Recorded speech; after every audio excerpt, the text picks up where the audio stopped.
Hola amigos, bienvenidos a un nuevo video. En el video de hoy te voy a enseñar cómo ponerle efectos de sonido a tus textos.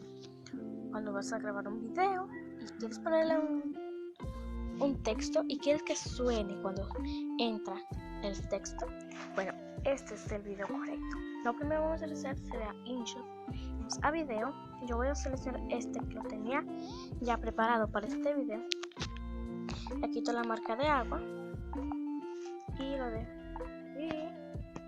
dejo así. Entonces le doy a música para darle sonido al video.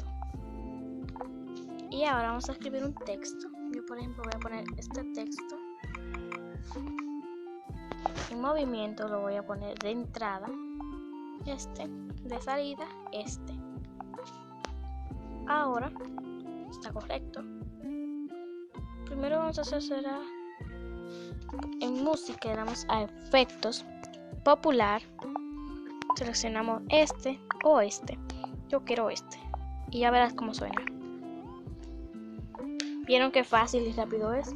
Espero que les guste. No olviden suscribirse, dar like, compartir y comentar este video. Espero que les guste. Chao, hasta la próxima.